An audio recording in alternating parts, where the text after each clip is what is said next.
नमस्कार दोस्तों, एग्जाम कौशल YouTube channel में आपका बहुत बहुत स्वागत है। मैं आप लोगों के लिए जनरल साइंस की एक पूरी संपूर्ण श्रृंखला लेकर आ रहा हूं, जिसमें आज की ये सेकंड क्लास है, जिसमें कोशिका विज्ञान से रिलेटेड हम देखेंगे कोशिका के अंदर के अंगों के बारे में या कोशिकांगों के बारे में हम देखेंगे। ठीक है, चलिए तो आरंभ करते हैं बिना कोई समय गवाए। सबसे पहले अगर हम बात कर लेते हैं कोशिका भित्ति के बारे में, कोशिका भित्ति क्या होती है उसको देखते हैं। ठीक है, जैसे ये एक कोशिका है, तो ये जो कोशिका भित्ति है मुख्यतः ये पादप कोशिकाओं में पाई जाती है। पादप कोशिकाओं का मतलब क्या होता है? प्लांट सेल यानी जितने भी हरे पेड़ पौधे होते हैं उनके बाहर की ये कोशिका होती है। ठीक है, बाहर के कोशिका के सबसे ये बाहरी ऑर्गेनल होता है, इसे कोशिका भित्ति कहा जाता है। ये आप लोगों को दिख रहा होगा ये प्रकार का ये ग्रीन ग्रीन वाला, तो ये वाला जो इतना हिस्सा है ना, ये बाहर बाहर का, इसे ही क्या कहा जाता है? तो ये है कोशिका भित्ति। ठीक है, अब इससे रिलेटेड कुछ महत्वपूर्ण तथ्य हम जान लेते हैं। पादप कोशिकाओं में जीव द्रव्य द्वारा स्त्रावित निर्जीव परत को, अब ये बहुत इंपॉर्टेंट एक फैक्ट आप लोगों के लिए आता है कि कोशिका भित्ति एक कोशिका का किस प्रकार का ऑर्गेनल है, तो ये निर्जीव अंग है, यानी इसके अंदर खुद का कोई जीवन नहीं होता है, जो सजीव प्लाज्मा झिल्ली के चारों ओर। अब ये देखिए, ये है कोशिका भित्ति, और कोशिका भित्ति के अंदर एक और छोटी सी आप लोगों को इस तरीके से ये लेयर दिख रही होगी। अब इस लेयर को क्या कहा जाता है? तो ये है प्लाज्मा झिल्ली, या हम इसे बोलेंगे कि ये कोशिका के ऊपर की झिल्ली है। ये सजीव होती है, जबकि इसके ऊपर की जो होती है निर्जीव होती है। अब आप लोग ये समझ सकते हैं कि इस सजीव को बचाने के लिए इसके ऊपर की निर्जीव परत क्या करती है? इसे बचाती है। तो वही लिखा है, जो सजीव प्लाज्मा झिल्ली के चारों ओर एक रक्षात्मक आवरण बनाती है, उसकी सुरक्षा करती है। ठीक है, कोशिका भित्ति कहलाती है। और ये कोशिका भित्ति के बारे में एक और बात आप लोगों को बारे में मेनली क्या याद रखना है कि ये कैसी रहती है? तो ये कठोर होती है। ठीक है, ये कठोर होती है, ये लचीली नहीं होती, जबकि अंदर की जो झिल्ली होती है, प्लाज्मा झिल्ली जो होती है, वो लचीली होती है। अब इसके ऊपर की कठोरता की वजह से ही क्या होता है कि अगर आपने पेड़ देखा होगा, आपने क्या होगा कि जैसे एक छोटे बच्चे के आप गाल पे गाल को जब दबाते हो तो उसके गाल बड़े लचीले आपको महसूस होते हैं। तो उसका रीजन ये है क्योंकि जो जंतु कोशिकाएं होती है, उस जंतु कोशिकाओं के ऊपर कोशिका भित्ति नहीं पाई जाती, जबकि पादप कोशिकाओं के ऊपर कोशिका भित्ति पाई जाती है, जो उस पेड़ को कठोरता प्रदान करती है। इसी वजह से पेड़ के ऊपर आप इसी तरीके से शिवटी नहीं काट सकते हो। ठीक है, कोशिका भित्ति के कुछ कार्य देख लेते हैं। तो सबसे पहले महत्वपूर्ण तथ्य आप लोगों को क्या याद रखना है कि यह सेल्यूलोज की बनी होती है, जो कोशिका को निश्चित आकार एवं आकृति प्रदान करती है। ठीक है, तो ये बात स्पेशल आप लोगों को याद रखना है। यह कोशिका का मृत भाग होता है, जैसा कि मैं पहले भी बता चुका हूं। यह कोशिका की बाहरी आघातों से रक्षा करती है। साथ ही साथ में एक और, यह कोशिका की पारगम्य सीमा बनाती है। पारगम्य सीमा का मतलब कितनी चीजें इसके अंदर जा सकती है, कितनी चीजें बाहर निकलती है, इसकी सीमा को यही चीज डिसाइड करती है, कोशिका भित्ति डिसाइड करती है। अतः यह जल एवं विलय को कोशिका के अंदर जाने देती है और इस प्रकार परासरण में सहायता प्रदान करती है। तो ये बात आप लोगों को विशेष तौर पर ध्यान रखनी है। अब कोशिका भित्ति का प्रयोग कहाँ कहाँ कर सकते हैं? कोशिका भित्ति की वजह से अखबारी कागज, वस्त्र, लकड़ी के फर्नीचर आदि बनाने में इसी का उपयोग किया जाता है। अब साथ ही साथ में अगला हम ऑर्गेनल देखते हैं। तो अगला ऑर्गेनल है कोशिका झिल्ली। अब कोशिका झिल्ली, हालांकि वही पूरा डायग्राम है। अब यहाँ पर देखिएगा, कोशिका झिल्ली ये वाली परत है, ये ऊपर वाली जो ग्रीन ग्रीन कलर की, ये तो कोशिका भित्ति है। अब इसके अंदर की ये जो परत है, इसे कहा जाता है कोशिका झिल्ली यानी सेल मेम्ब्रेन। सेल मेम्ब्रेन देखते हैं। कोशिका झिल्ली सभी प्रकार की कोशिकाओं को घेरे रहती है, चाहे हम जंतु कोशिकाएं देखें चाहे पादप कोशिका। तो याद रखिएगा कि कोशिका भित्ति तो सिर्फ पादप कोशिकाओं में पाई जाती है, जबकि कोशिका झिल्ली जंतु कोशिका के साथ साथ पादप कोशिका दोनों में पाई जाती है। यह भौतिक रूप से कोशिका द्रव्य को उसके चारों ओर के वातावरण से पृथक करती है। अब ये बात आप लोगों को एक विशेष तौर पे ध्यान में रखनी है। क्या ध्यान में रखनी है कि इसी की वजह से, ठीक है, आप लोगों को एक विशेष तथ्य क्या ध्यान में रखना है कि इसी की वजह से क्या होता है, यही चीज जो होती है वो बाहरी वातावरण और इसके अंदरूनी वातावरण को अलग अलग करती है। ठीक है, यह अत्यंत लचीली होती है। ठीक है, अत्यंत पतली होती है, लचीली होती है, गतिक एवं चयनात्मक पारगम्यता होती है। चयनात्मक पारगम्यता का मतलब क्या होता है कि इसी के अंदर से कुछ चीजें अंदर तो जा सकती है, लेकिन क्या होता है जैसे कोई बैक्टीरिया वायरस आता है तो वो इसके अंदर नहीं जा सकता, जबकि कोई अगर हम बात कर लेते हैं कोई न्यूट्रिशियस मटेरियल अगर आता है तो वो इसके अंदर जा सकता है। ठीक है, कोशिका झिल्ली के कार्यों को देख लेते हैं। तो यह कोशिका झिल्ली जो होती है वो फास्फोलिपिड और प्रोटीन की बनी होती है, जिसमें कहीं कहीं पर कार्बोहाइड्रेट के अणु धसे हुए रहते हैं। साथ ही साथ में यह कोशिका को आकार प्रदान करती है और बाहरी आघातों से कोशिका के अंदर की अंदरूनी ऑर्गेनेल की रक्षा भी करती है। साथ ही साथ में इन्हें पुनरुत्पादन यानी रीजनरेशन की क्षमता होती है। रीजनरेशन का मतलब क्या होता है कि कहीं पर अगर इनमें टूट फूट हो जाती है तो ये स्वतः ही अपने आप को सुधार सकती है। ठीक है, अब यह विभिन्न पदार्थों का आदान प्रदान करती है। इसके अलावा, ठीक है, इसके अलावा यह कुछ सीमित पदार्थों को ही कोशिका के अंदर आने ही जाने देती, हर किसी को नहीं। जो खास जो होता है, मतलब जिनकी कोशिका को जरूरत होती है या कोशिका के वेस्ट मटेरियल को बाहर निकालने के लिए इसी का उपयोग किया जाता है, तो इसलिए इसे सिलेक्टिव या सेमी परमिएबल मेम्ब्रेन भी कहते हैं। ठीक है, यह दो कोशिकाओं को अलग अलग करने के साथ साथ दोनों के बीच में इंटरेक्शन भी करती है। मतलब किस तरीके से, जैसे एक कोशिका यहाँ पर है, दूसरी कोशिका यहाँ पर है, तो एक कोशिका के ऑर्गेनेल दूसरे कोशिका में अंदर ना जा पाए, इसलिए ये एक दूसरे को अलग भी करती है, साथ ही साथ में दोनों कोशिकाओं को इंटरेक्ट करने का भी काम करती है। मतलब क्या होगा कि यहाँ पर अगर इस कोशिका में ऊर्जा की कमी हो जाती है तो यहाँ पर एटीपी के फॉर्म में मॉलिक्यूल्स को वो यहाँ से यहाँ भी पहुंचाती है, जिससे इसको भी ऊर्जा मिल सकती है। मतलब ये दोनों जो ये आसपास की कोशिकाएं ये क्या काम करती है, एक दूसरे के बीच में इंटरेक्शन यानी जरूरी तथ्यों या जरूरी चीजों का आदान प्रदान भी करती है। अब थोड़ा सा हम लोग समझ लेते हैं कि भैया यहाँ पर ये पारगम्यता जैसी चीज क्या है। ठीक है, पारगम्यता चीजों को हम समझते हैं। अब थोड़ा सा आप लोगों को ध्यान से समझना है कि सबसे पहली बात आप लोगों को एक प्रक्रिया समझना होगा कि विसरण किसे कहा जाता है। ठीक है, विसरण यानी इसे ही अंग्रेजी में क्या कहा जाता है, इसे ही अंग्रेजी में डिफ्यूजन कहा जाता है। ठीक है, विसरण यानी डिफ्यूजन।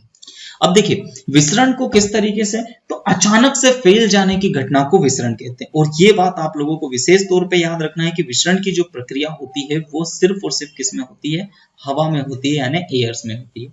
इसका मतलब आपको अगर मैं एक एग्जांपल बताऊं तो एग्जाम्पल हमें इसको आपको इस तरीके से ले सकते हैं कि जैसे आपने देखा होगा कि आप एक कमरे में है और आपका कोई फ्रेंड थोड़ा सा परफ्यूम लगाता है या अपने आपके ऊपर इत्र लगाता है, तो जैसे ही वो थोड़ा सा इत्र लगाता है तो पूरे कमरे में क्या होता है, अचानक से उसकी सुगंध फैल जाती है। तो इस प्रक्रिया को विसरण कहा जाता है। अब विसरण में एक विशेष बात आप लोगों को क्या याद रखना है कि यहाँ पर एक टर्म आ जाती है आप लोगों के लिए, वो जो कि है सांद्रता। अब इस सांद्रता टर्म को हम केमिस्ट्री में तो काफी अच्छी तरीके से समझेंगे, लेकिन यहाँ पर भी आप लोगों को थोड़ा सा समझाता हूं। अब अधिक सांद्रता का मतलब क्या होता है, जहां पर उस चीज के पार्टिकल्स की संख्या ज्यादा होती है तो उसे हम सांद्रता कहते हैं। मतलब आप लोग कुछ इस तरीके से समझ सकते हैं कि जैसे अगर मैंने आप लोगों के लिए पानी लिया और चाशनी ली, तो इसमें किसकी सांद्रता ज्यादा होगी, तो सीधी सी बात है चाशनी की सांद्रता ज्यादा होगी, क्योंकि उसके अंदर नंबर ऑफ पार्टिकल्स ज्यादा है छोटे से एरिया में, लेकिन पानी के अंदर वही चीज कम है। अब विसरण में हमेशा याद रखिएगा कि विसरण की जो प्रक्रिया वो कहां से कहां होती है, तो विसरण की जो प्रक्रिया होती है वो कहां से कहां तक होती है, तो वो होती है अधिक सांद्रता से, तो विसरण की प्रक्रिया जो होती है वो अधिक सांद्रता से कम सांद्रता की तरफ होती है। ये बात आप लोगों को स्पेशली याद रखना है कि अधिक सांद्रता से कम सांद्रता की तरफ विसरण होता है। इसका मतलब क्या है, इसका मतलब ये है कि जब कोई व्यक्ति यहाँ पर ध्यान से समझते जाइएगा कि जैसे ये एक कमरा है, ठीक है, और इस कमरे में क्या होता है कि यहाँ पर कोई व्यक्ति स्प्रे करता है, ठीक है, स्प्रे यानी कि परफ्यूम लगाता है, तो इसका मतलब क्या होगा कि उस परफ्यूम में से निकलने वाले जो पार्टिकल्स हैं वो उसकी संख्या यहाँ पर एकदम से क्या हो जाएगी, बहुत ज्यादा बढ़ जाएगी। अब यहाँ पर क्या होगा कि पार्टिकल की संख्या बहुत ज्यादा बढ़ गई और यहाँ पर उसके पार्टिकल की संख्या कम है, तो इसका मतलब क्या होगा कि यहाँ की सांद्रता अधिक होगी और यहाँ पर कमरे के इस इस पार्ट की सांद्रता कम हो जाएगी और इसी वजह से ये पार्टिकल्स जो होंगे बड़ी तेजी से क्या होंगे, इस तरफ जाने लगेंगे और इस तरीके से हम देखेंगे कि और ये कब तक जाते रहेंगे, जब तक कि ये सारे पार्टिकल्स इस पूरे कमरे में एक समान रूप से ना भरा जाए। तो इस प्रक्रिया को ही क्या कहा जाता है, इस प्रक्रिया को कहा जाता है विसरण। ये प्रक्रिया हवा में होती है और साथ ही साथ में ये जल में भी होती है। अब इसी को जल के एग्जांपल के साथ मैं समझाता हूं। जैसे कि अगर मैंने आप लोगों के लिए एक छोटा सा एक एग्जांपल लेता हूं कि यहां पर मेरे पास कुछ इस तरीके से एक सिस्टम बना हुआ है कि एक ये टैंक है और दोनों टैंक नीचे से एक दूसरे से जुड़े हुए हैं कुछ इस तरीके से। समझते जाइएगा चीजों को काफी अच्छी तरीके से, काफी बढ़िया तरीके से चीजें समझ में आएगी। अब यहां पर क्या है कि यहां पर मैंने डाल दी इसके अंदर बहुत सारी शक्कर वाली चाशनी। तो याद रखिएगा यहां पर मैंने क्या डाल दी है, शक्कर की चाशनी। और यहां पर सिंपल क्या है, तो सिंपल हमारा यहां पर सिर्फ पानी है, लेकिन अभी ये टैप के द्वारा बंद है, दोनों चीजें एक दूसरे से अलग है। अब शक्कर की चाशनी है, इसका मतलब क्या होगा कि यहां पर नंबर ऑफ पार्टिकल्स बहुत ज्यादा होंगे। ठीक है, नंबर ऑफ पार्टिकल्स किसके, शुगर मॉलिक्यूल्स बहुत ज्यादा होंगे और यहां पर पानी के अंदर तो होंगे ही।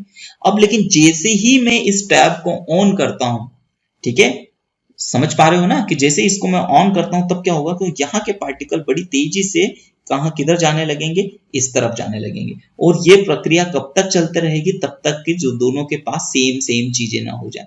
इसका मतलब क्या होगा कि बाद में जब आप पानी पी के देखोगे या इनको टेस्ट करोगे तो जितनी मिठास इस वाले ब्लॉक में आएगी उतनी ही मिठास इस ब्लॉक में आएगी। क्यों? क्योंकि विसरण की प्रक्रिया के फलस्वरूप सारे पार्टिकल इक्वली एक दूसरे में डिस्पर्स हो गए हैं या मिल चुके होंगे। ओके, चीजें काफी अच्छी तरीके से क्लियर हो रही होगी आप सभी लोगों को।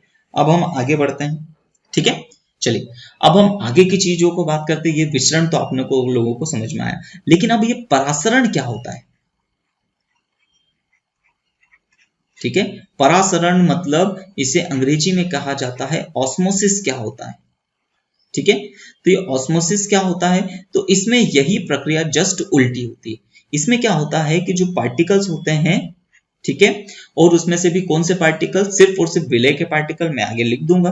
तो इसमें जो पार्टिकल्स होते हैं, ठीक है, वो कहां से कहां जाते हैं, तो उसमें जाते हैं कम सांद्रता से अधिक सांद्रता की ओर। ठीक है, कम सांद्रता से अधिक सांद्रता की ओर जाते हैं। लेकिन इसमें एक और बात आप लोगों को याद रखना है, सिर्फ किसके मॉलिक्यूल्स इसके अंदर जाते हैं, तो इसमें हम विलायक के मॉलिक्यूल जाते हैं। और अगर हम कोशिका के रूप में बात करें तो इसके अंदर सिर्फ जल के मॉलिक्यूल अंदर जाते हैं। ठीक है, तो ध्यान से देखते जाइएगा। तो ये परासरण की प्रक्रिया है। अब यहाँ पर इसमें चीजों को आप लोगों को किस तरीके से हम समझ सकते हैं, तो इसको समझने के लिए मैं एक छोटा सा आप लोगों के लिए एक एग्जांपल लेता हूँ। जैसे आप लोगों ने सूखे हुए अंगूर देखे होंगे जिसे किशमिश कहा जाता है। ठीक है, तो ये मैंने एक जग बनाया, ध्यान से देखते जाइएगा कि एक पानी का एक कोई सा भी ये कंटेनर है, इसके अंदर यहाँ पर क्या है कि ये सूखा हुआ अंगूर पड़ा हुआ है कुछ इस तरीके से। अब ये सूखा हुआ अंगूर पड़ा है, ये पूरा पानी से भरा हुआ है, इसके अंदर हमने पानी भर दिया है। अब ध्यान से चीजों को समझते जाइएगा। सांद्रता की दृष्टि से देखा जाए तो क्या होगा कि इसके अंदर पानी की मात्रा कम है, यानी इसके अंदर जो शुगर या शक्कर के मॉलिक्यूल्स होंगे वो ज्यादा होंगे। ठीक है, इसके अंदर शुगर यानी शक्कर के मॉलिक्यूल्स किस तरीके से, तो वो ज्यादा होंगे, ज्यादा क्वांटिटी में होंगे। या हम बोल सकते हैं कि क्योंकि जैसे आप खा के देखोगे तो इसके अंदर ज्यादा रसीली या ज्यादा चाशनी वाली चीजें देखने को मिलेगी, क्योंकि इसके अंदर पार्टिकल्स ज्यादा है।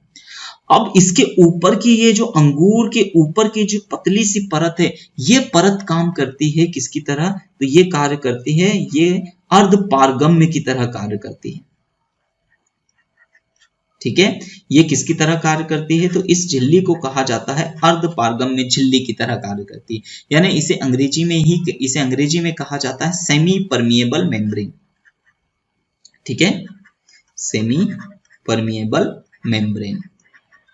अब चीजों को समझते जाइएगा। सेमी परमिएबल मेम्ब्रेन, अब ये काम क्या करती है, तो ये एक तरीके से छालनी होती है। छालनी का मतलब आप समझिएगा कि इस तरीके से मेरे पास एक छालनी है और इस छालनी के अंदर छोटे छोटे छेद हैं।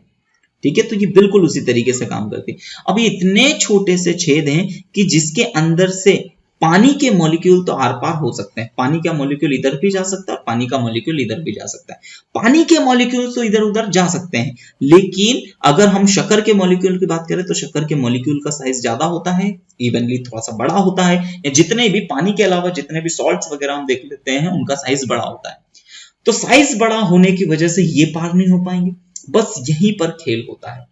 अब यहां पर चीजों को समझिएगा कि यहां पर कैसा है, तो यहां पर ये जो पानी हमने डाला है तो यहां पर ढेर सारा पानी और यहां पर पानी की मात्रा कम है, और पानी की मात्रा कम है इसलिए क्या होगा कि जो पानी के मॉलिक्यूल है इस अंगूर के, इस सूखे हुए अंगूर या किशमिश के अंदर जाने लग जाएंगे। चीजें अच्छी तरीके से अब क्लियर हो रही होगी। ऐसा क्यों हो रहा है, क्योंकि इसके अंदर ये सेमी परमेबल मेम्ब्रेन ये काम करती, जिसकी वजह से आप थोड़ी देर बाद देखोगे तो ये अंगूर क्या हो जाता है, फूल जाता है। या आप लोगों को बहुत सा बार आप लोगों को कहां देखने होगा, खीर में। खीर में जैसे किशमिश को डाल दिया जाता है तो जिसकी वजह से क्या होता है, थोड़ी देर बाद वो फूल जाते हैं। क्यों? क्योंकि पानी के मॉलिक्यूल उसके अंदर घुस जाते हैं। अब यहां पर अगर हम प्रक्रिया समझे तो यहां पर सांद्रता कैसी थी, अधिक, और यहां पर सांद्रता कैसी थी, पानी के मतलब यहां अंगूर के बाहर की सांद्रता अधिक थी। तो पानी कहां से कहां गया, अधिक सांद्रता से कम सांद्रता की तरफ गया, लेकिन किसके थ्रू गया, वो इसके अंदर बहुत जरूरी चीज है, वो है अर्धपारगम्य झिल्ली। अगर ये अर्धपारगम्य झिल्ली नहीं होगी तो जिसकी वजह से ये प्रोसेस नहीं होगी और वहां पर विसरण की प्रक्रिया होने लग जाएगी। तो ये आप लोगों को समझ में आई। अब कोशिका के जो बाहरी झिल्ली होती है, अब ये चीजों को समझते जाइए। जैसे ये कोशिका है तो इस कोशिका के बाहर की ये झिल्ली होती है, ये इसी प्रकार की अर्धपारगम्य झिल्ली से मिलकर बनी हुई होती है। अब ये अर्धपारगम्य झिल्ली से, इसका मतलब क्या होता है कि जरूरत पड़ने पर पानी के मॉलिक्यूल इसके अंदर भी आ सकते हैं सांद्रता के आधार पर। जब अंदर की सांद्रता कम होगी, बाहर की सांद्रता ज्यादा होगी, तो पार्टिकल, सॉरी उल्टा हो गया कि बाहर की सांद्रता, ध्यान से देखते जाइएगा, बाहर की सांद्रता अधिक, ठीक है, बाहर की सांद्रता अधिक होगी और अंदर की सांद्रता कम होगी। जब पानी के मॉलिक्यूल कहां से कहां जाते हैं तो वो कहां से कहां जाने लग जाएंगे, तो वो कम सांद्रता से अधिक सांद्रता की तरफ, यानी पानी के मॉलिक्यूल्स यहां से कहां निकलने लग जाएंगे, बाहर निकलने लग जाएंगे। अब इसी तरीके से ये थोड़ी सी फैल सकती है, कोशिका झिल्ली आपस में अपना थोड़ा सा बदलाव कर सकती है, फैल सकती है। अब जैसे फैल कम करके ये अपने अंदर की सांद्रता को चेंज कर सकते हैं और इस तरीके से पानी की जरूरत जब होती है तब ये अपने अंदर भी पानी को ले सकती है और जरूरत पड़ने पर पानी को बाहर भी चल सकती है। इसे अर्धपारगम्य झिल्ली कहते हैं। लेकिन इस प्रक्रिया को परासरण कहते हैं, जो कि अर्धपारगम्य झिल्ली के थ्रू होती है। और इसमें एक वर्ड जरूरी है कि पानी का ही आदान प्रदान होता है। लेकिन अब बहुत बार एक और वर्ड हम लोगों को सुनने को मिलता है कि ये वाला, कि चयनात्मक पारगम्यता क्या होती है, चयनात्मक, ठीक है, या चयनात्मक अर्धपारगम्य झिल्ली क्या होती है।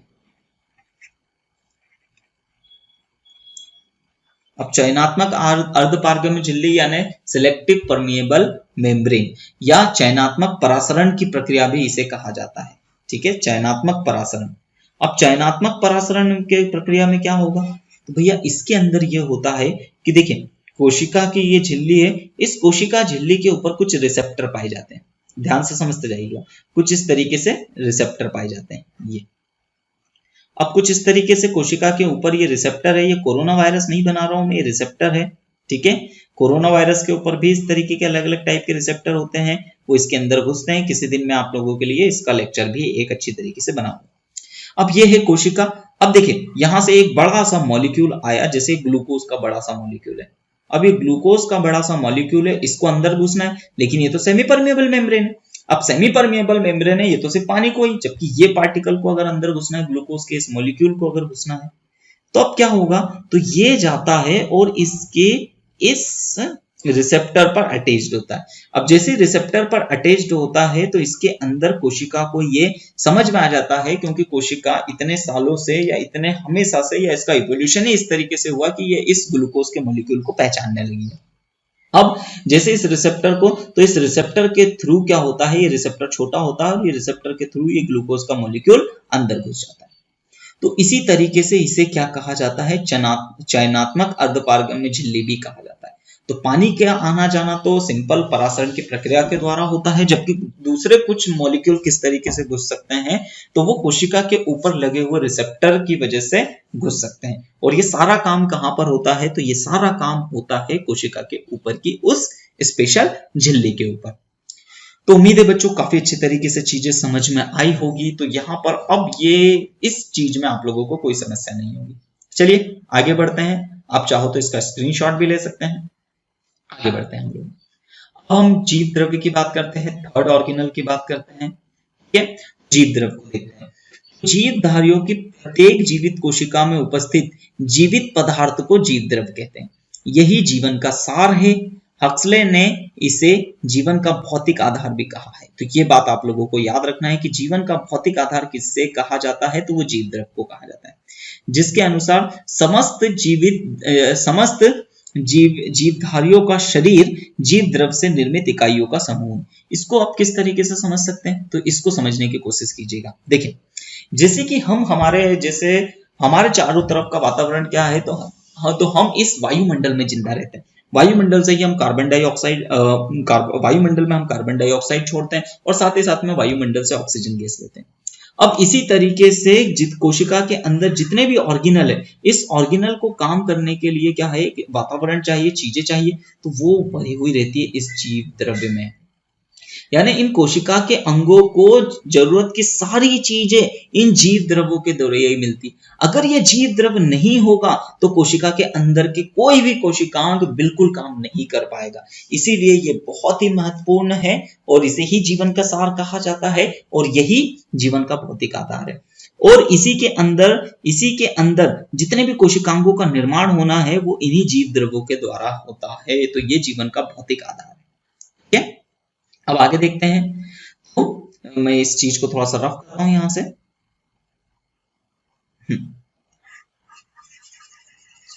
चलिए आगे चीजों को समझते हैं हम लोग। अब आगे देखते हैं। तो जीव द्रव्य की खोज किसने की थी, तो जीव द्रव्य की खोज जार्डिन ने 1835 में की थी, जिसे इन्होंने स्टार्टिंग में सारोकार्डो नाम दिया था, परंतु बाद में पुरकिंजे ने इसके बारे में बहुत अच्छे से बताया और अंत में इसका नाम जीव द्रव्य यानी प्रोटोप्लाज्म रखा गया। ठीक है, साइटोप्लाज्म, और मैं अभी देखूंगा साइटोप्लाज्म और न्यूक्लियोप्लाज्म ये चीजें हैं। आगे चलते हैं। अब जीव द्रव्य की संरचना एवं कार्य। यह गाढ़ा, रंगहीन एवं चिपचिपा पदार्थ होता है। ठीक है, यह एक सक्रिय एवं जीवित बहुकणीय कोलाइडी तंत्र है। अब कोलाइडी तंत्र का क्या होता है, तो ये केमिस्ट्री में हम लोग ज्यादा अच्छी तरीके से समझेंगे। बस अभी आप लोग इस तरीके से समझ लीजिए कि जैसे ये पानी का कोई सा मॉलिक्यूल है और उसके अंदर मॉलिक्यूल इस तरीके से घूमते हुए रहते हैं, तो इसे कोलाइडल तंत्र कहा जाता है। ये मतलब काफी बड़े होते हैं। ठीक है, या ट्रू सॉल्यूशन से कुछ बड़े होते हैं। ठीक है, अब जिनका प्रमुख घटक निम्नलिखित है। इसमें ऑक्सीजन 62% होती है, कार्बन डाइऑक्साइड 20%, हाइड्रोजन 10% तथा नाइट्रोजन 8% पाई जाती है इस जीव द्रव्य में।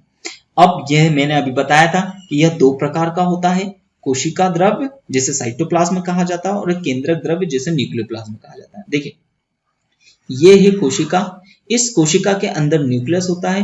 अब एक लिक्विड यहां पर भी पाया जाता है, तो ये कोशिका के अंदर पाया जाता है, इसे हम साइटोप्लाज्म या हम कोशिका द्रव्य कहते हैं। जबकि इसी लिक्विड का कुछ पार्ट यहां पर भी पाया जाता है, थोड़ा सा इसके नेचर अलग अलग होता है, कंसंट्रेशन थोड़ा सा अलग अलग होता है, इसलिए इस केंद्रक के अंदर के द्रव्य को केंद्रक द्रव्य यानी न्यूक्लियोप्लाज्म कहा जाता है।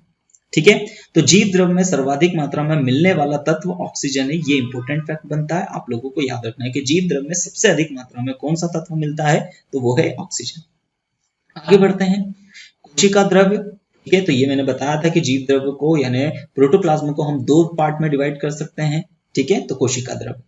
अब ध्यान से देखते जाइएगा, कोशिका द्रव्य क्या है, तो जीव द्रव्य का वह भाग जो केंद्रक और कोशिका झिल्ली के मध्य पाया जाता है उसे कोशिका द्रव्य कहते हैं। ठीक है, केंद्रक द्रव्य, जीव द्रव्य का वह भाग जो केंद्रक में पाया जाता है उसे केंद्रक द्रव्य कहते हैं। बिल्कुल सिंपल था, यहां से चीजों को आप लोग समझ सकते हो। ठीक है, अब हम बात करते हैं केंद्रक की। पूरा न्यूक्लियस नहीं बनाया है, ये मैंने बनाया, ये पूरी कोशिका नहीं बनाई, ये सिर्फ केंद्रक का डायग्राम है। ठीक है, ये आप लोगों को जो पर्पल कलर में दिख रहा होगा ना, ये गोल गोल वाला, ये है केंद्रक। अब जबकि ये बाहर ये वाली चीजें क्या है, तो आगे जाके अपन देखेंगे कि ये ईआर है, जिसे रफ ईआर कहा जाता है, खुरदुरी सतह वाला एंडोप्लाज्मिक रेटिकुलम कहा जाता है, अंतःप्रदव्य जालिका कहा जाता है, लेकिन अभी बेसिकली हम न्यूक्लियस को देख रहे हैं। ठीक है, तो ये न्यूक्लियस का स्ट्रक्चर है। आइए समझते हैं चीजों को। केंद्रक कोशिका का सबसे बड़ा और महत्वपूर्ण सजीव कोशिकांग है। ये बात आप लोगों को याद रखना है कि कोशिका के शरीर मतलब कोशिका के अंदर उपस्थित सबसे बड़ा कोशिकांग कौन सा होता है, तो वो केंद्रक होता है। ये सजीव होता है जिसके अंदर मतलब सारे जीव सजीव की कार्य क्षमता इसी के पास होती है। अब कोशिका की सभी क्रियाएं केंद्रक द्वारा संचालित होती है, अतः इसे कोशिका का मस्तिष्क या नियंत्रण केंद्र भी कहते हैं। केंद्रक की खोज रॉबर्ट ब्राउन ने सन 1831 में की थी। कोशिका केंद्रक की परिसंरचना देख लेते हैं। केंद्रक के अंदर केंद्रक में मुख्यतः 4 प्रकार की रचना दिखाई देती है। केंद्रक कला या न्यूक्लियर मेम्ब्रेन, केंद्रक द्रव्य न्यूक्लियोप्लाज्म, केंद्रिका न्यूक्लियोलस और क्रोमेटिन, ठीक है, जिसे अंग्रेजी में भी क्रोमेटिन कहा जाता है। अब देखिए यहाँ पर चीजों को हम समझते हैं। अभी केंद्रक को अलग तरीके मतलब कोशिका द्रव्य से या कोशिका के दूसरे अंगों से अलग करने के लिए इसके ऊपर ये झिल्ली पाई जाती है। तो ये इस झिल्ली को ही क्या कहा जा रहा है, तो इस झिल्ली को कहा जा रहा है केंद्रक कला या न्यूक्लियर मेम्ब्रेन, ठीक है। अब केंद्रक द्रव्य क्या होता है, तो इसके अंदर इस झिल्ली के अंदर यहाँ पर चीजें कुछ लिक्विड मटेरियल भरा हुआ होता है। इस लिक्विड मटेरियल को केंद्रक द्रव्य कहा जाता है, न्यूक्लियोप्लाज्म कहा जाता है। जबकि केंद्रिका, तो इस केंद्रक के अंदर अगर और झांक के देखा जाए तो क्या होता है कि इसके अंदर भी एक हिस्सा और पाया जाता है जहां पर का कंसंट्रेशन बहुत ही ज्यादा होता है। यानी हम बोल सकते हैं कि केंद्रक के अंदर भी एक केंद्रक होता है जिसे केंद्रिका कहा जाता है, ठीक है। अब क्रोमेटिन धागे, तो इसके अंदर क्या होते हैं, कुछ इस तरीके से ये गुच्छे जैसे चीजें पड़ी हुई रहती है जिसे क्रोमेटिन नेटवर्क कहा जाता है। इसी क्रोमेटिन नेटवर्क के अंदर ध्यान से देखते जाइएगा, इसी क्रोमेटिन नेटवर्क के अंदर डीएनए प्रेजेंट होता है, ठीक है। इसी क्रोमेटिन नेटवर्क के अंदर कोशिका विभाजन के समय ये क्रोमेटिन नेटवर्क जो होते हैं वो संघनित होकर किसका रूप बना लेते हैं, तो इस तरीके से होकर ये गुणसूत्र रूप को बना लेते हैं, ठीक है। चलिए आगे बढ़ते हैं। अब केंद्रक कला के बारे में देख लेते हैं। तो केंद्रक द्रव्य के चारों ओर पाए जाने वाली परत को केंद्रक कला कहा जाता है। यह केंद्रक कला दोहरी झिल्ली का होता है जो कि लिपोप्रोटीन की बनी हुई होती है। इन दोनों झिल्लियों के बीच कुछ छिद्र पाए जाते हैं। केंद्रक झिल्ली के अंदर केंद्रक द्रव्य भरा होता है जिनमें केंद्रिका और क्रोमेटिन धागे उपस्थित होते हैं। ये सारी चीजें मैं आप लोगों को डायग्राम में भी बता चुका हूँ। केंद्रक द्रव्य यह एक तरल पदार्थ होता है, यह प्रोटीन का बना होता है। इनमें गुणसूत्र और केंद्रिका उपस्थित होती है, ठीक है। इनमें पाए जाने वाले क्रोमेटिन धागे क्रोमेटिन नामक पदार्थ के बने होते हैं। आगे देखते हैं केंद्रिका। तो केंद्रक में एक छोटा सा गोल भाग होता है जिसे केंद्रिका कहा जाता है। इसकी खोज किसने करी थी, तो फोंटाना ने सन 1881 में की थी। ये बात आप लोगों को याद रखना है। और बोमेन ने इसे नाम दिया था। तो याद रखें, फोंटाना ने इसकी खोज करी और नाम किसने रखा था केंद्रिका, न्यूक्लियोलस बोमेन ने रखा था, ठीक है। एक केंद्रक में एक से अधिक केंद्रिका पाई जाती है। तो याद रखिए केंद्रिकाओं की संख्या अलग अलग होती है। केंद्रिका में 10% आरएनए, 5% डीएनए और 85% प्रोटीन होता है। आगे बढ़ते हैं। क्रोमेटिन धागे, यह धागे सदृश्य होते हैं, मतलब दिखाई देते हैं गुच्छों के रूप में, जाल के रूप में, जो एक दूसरे के ऊपर फैलकर जालनुमा संरचना बनाते हैं। बिल्कुल आप इस तरीके से समझ सकते हैं कि बालों का गुच्छा, ठीक है। अब जो कोशिका के महत्वपूर्ण भाग होते हैं, ठीक है, क्रोमेटिन धागे के अलग अलग सिरे पाए जाते हैं जो कोशिका विभाजन के समय एक दूसरे से पृथक होकर सिकुड़कर मोटे हो जाते हैं और गुणसूत्र में परिवर्तित हो जाते हैं। मैंने बताया था कि ये संघनित होकर, जैसे ये जाल जैसी संरचना है, कोशिका विभाजन के समय यही संघनित होकर क्या होता है, इस तरीके से इकट्ठे होकर किसकी संरचना करते हैं, तो एक गुणसूत्र की संरचना बनाते हैं जिसे क्रोमोसोम्स कहते हैं।